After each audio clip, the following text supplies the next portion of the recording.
Presented by Aishwarya music Maithili. ओह के माय फेरो देखियो गोर में कंकर गिर गेले। यो रुको ना यो। आज तोरा के की भेले, तोरा चलल न जा छ ना चल चल चल अब नहीं होत हमरा से। बाबा के नाम लेके चलते रहा न, कथि ल रुकै छ? गोर फुट गेले देखियो ना। है देखी कोई दिक्कत नहीं छै, भोला बाबा के नाम ले। अच्छा चलत रह, सब कुछ भे जेते सही। अच्छा सुनियो, सैया हो पैसे जइए देव घर बड़ी दर्द करे छै। बोल बम बोल तो चले धनी के तोर दर्द नहीं करता। बेचारे डगर में हिम्मत काम न करे मोर, हिम्मत काम न करे मोर। पिया हो पैसे जइए देव घर बड़ी दर्द करे छै गोर। सैया हो पैसे जइए देव घर बड़ी दर्द करे छै गोर। कटी जैतो कठिन लगरिया एउटा जिलेबिया मोर।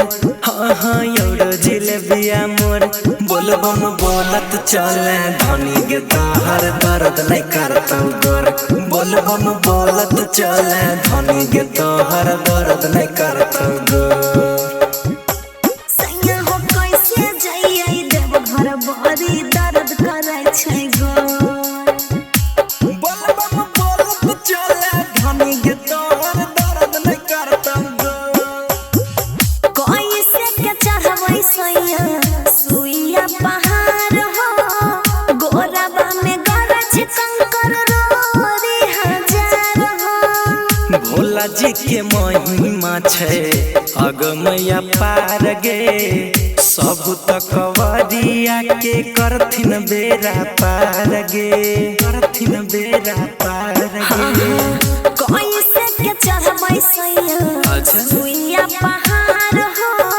गोरबा में गरज रोरी कंकर हजार हो। भोला जी के महिमा छै अगमया पार गे। सब तकवरिया के करथिन बेरा पार गे, पार गे। भूख प्यास से हमर सुखल जाय छै ठोर। अच्छा। एहो सुखल जाय छै ठोर। पिया हो कैसे जइए देव घर बड़ी दर्द करे छै गोर। सैया हो कैसे जइए देव घर बड़ी दर्द करे छै गोर।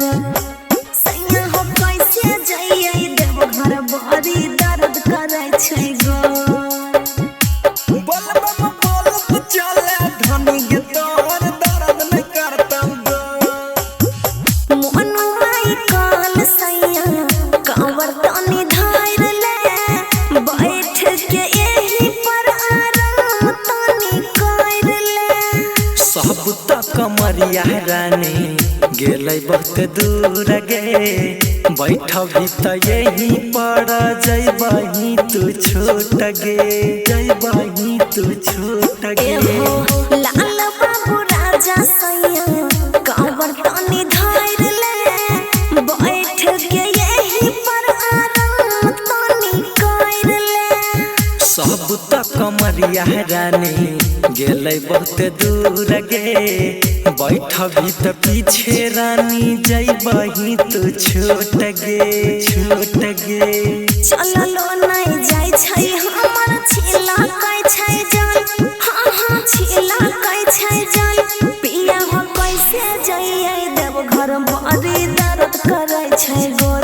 सैया हो कैसे जइए देव घर बड़ी दर्द करे छै गोर। Aishwarya digital recording studio Samastipur.